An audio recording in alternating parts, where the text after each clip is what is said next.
Hello, hello. I'm going to do problem 10 from section 3.3. And problem 10 gives you a function, and it says find the first thing you're supposed to do is find the intervals on which f is increasing or decreasing. So now I'm going to show you how to do this algebraically, and I'm going to expect you to show me how to do it algebraically. But remember, you have your calculator. You could graph this, and you could see where the function is increasing or decreasing. But algebraically, we know the relationship between f and f prime. This is increasing where f prime, the derivative, is positive. It's decreasing where the derivative is negative. Okay, so we need the derivative. F prime would be 6x squared minus 18x plus 12. And then we'd have to determine where is that 0.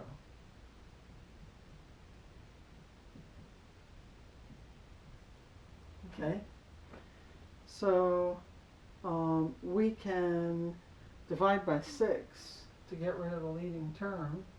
We have to divide every term by 6.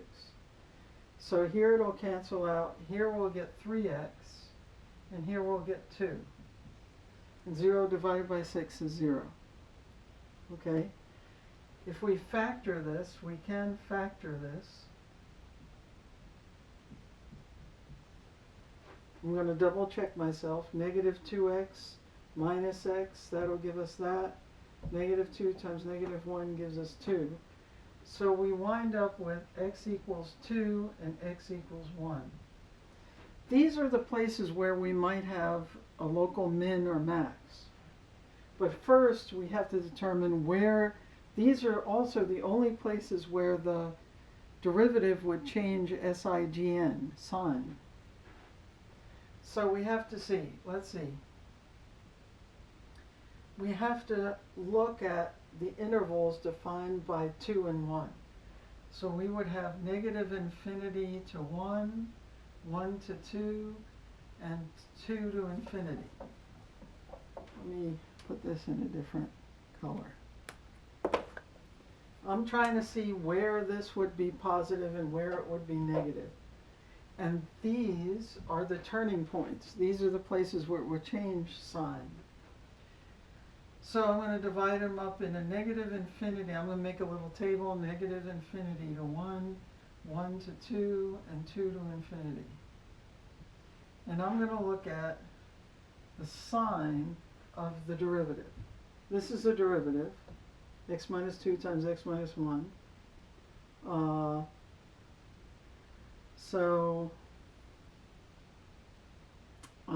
I know that if I put in something less than 1, this will be negative and this will be negative, right?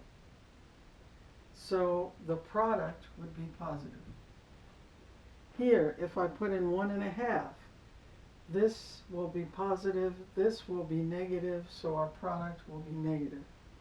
If I put in 3, something bigger than 2, this will be positive, this will be positive, so my product will be positive. Notice this is the derivative except for the 6 that we factored out here, right? So that doesn't affect the SIGN. So my function is then increasing on this interval, decreasing on this interval, and increasing on that interval. We can also see that since the function changes from increasing to decreasing, we've got a local max at x equal to 1. We've got, since here the function goes from decreasing to increasing, we've got a local min at x equal to 2. Okay. So, all right, we've answered part A. Part A says where is the function increasing and where is it decreasing. It's increasing on this interval and this interval, and it's decreasing on this interval.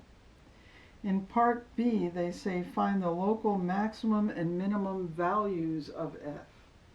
Oh, well, we know the local maximum occurs at 1, the local minimum occurs at 2. The actual values of those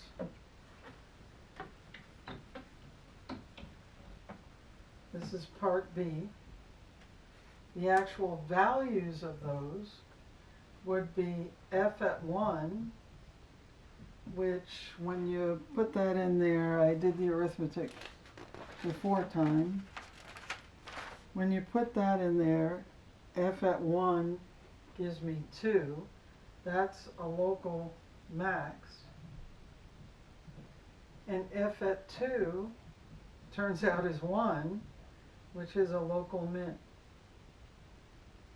So that's the values of our local max and local min.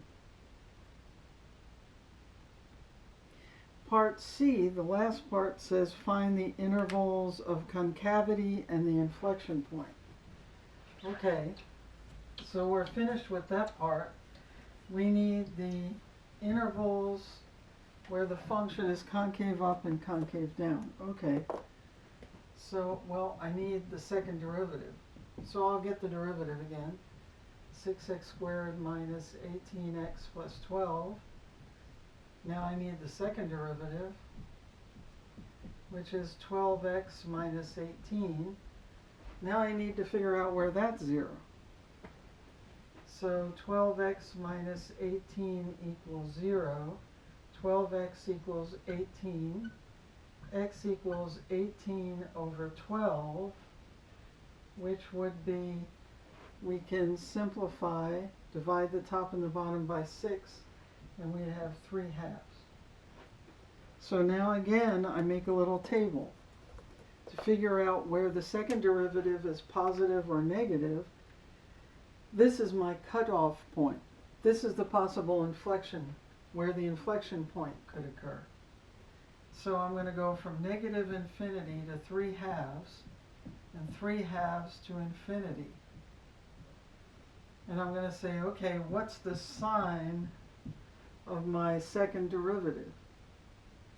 Okay, so if I put something less than 3 halves in there, like 0, I'm going to get a negative. So I know my function's concave down there in that interval.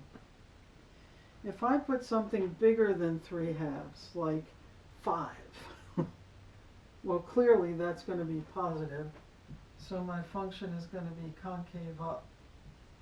Since I change from concave down to concave up at x equal to 3 halves, I know that's a place where we have an inflection point.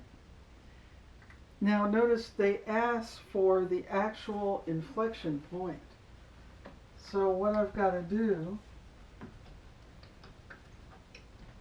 is go back and put this into the original function to find the point on the graph.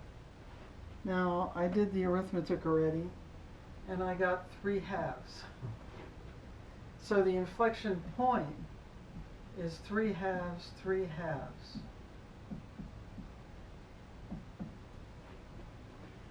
So this problem is like number 10, is number 10, which is just like 11 and 13. So